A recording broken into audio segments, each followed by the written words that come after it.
have continued to present proposals before the Administration and Internal Security Committee to defend their budgets for the year 2024-2025. Immigration and Civil Services PS Julius Bitok stated that the government has constantly underfunded the ministry, affecting service delivery. Stanley Lugari attended today's session and now files the following report.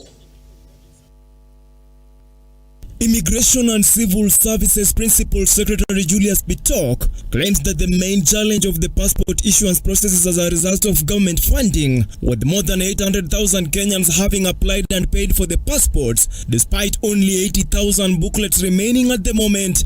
100,000 per year to more than 2 million. So the demand has gone 4 times more than. That's why there are so many people now requesting for passports, and we are requesting the committee to help us be able to overcome this. The main problem with passports has always been underinvestment, as the CS said in our meeting in Nakuru. The money that we need, like right now as we speak, as we sit here now, 800,000 Kenyans have paid for passports. They have paid literally. They have paid the government close to 5 billion. And yet they are not able to get the document. They are not getting the document. And yet they are paid. They say they have applied on e-citizen, they have paid, and we cannot give them the document. And yet, in our store, we have about 80,000 booklets remaining. Only 80,000 out of 800,000 that have applied. Similarly, Bitok has claimed that the ministry wants more money to finance and facilitate more service delivery centers across the country. Tenants of immigration offices, the government is committed to ensuring that we open more offices, and the government has directed that we open more offices, one office in Kericho, another office in Bungoma, another office in Nyeri. We also expand the office in Garissa, and that also requires support from the committee. We also want to expand the network of both registration and civil registration.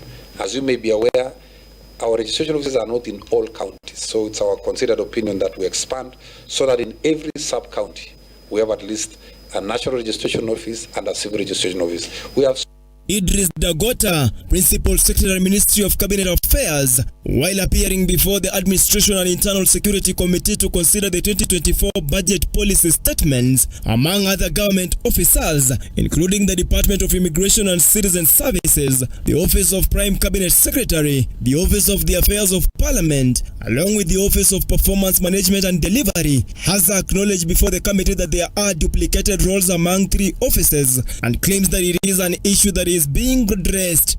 Questions, then it doesn't go beyond it doesn't move to the next step.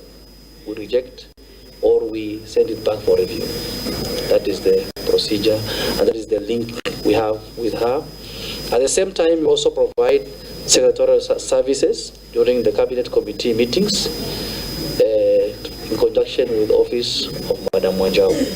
Veronica Ntuva, Principal Secretary, State Department for Performance and Delivery Management, wants an increment of budget from 335 million shillings to more than 1 billion shillings for her office in the 2024 BPS, even though the MPs felt yet another duplication of roles with the Office of the Prime Cabinet Secretary.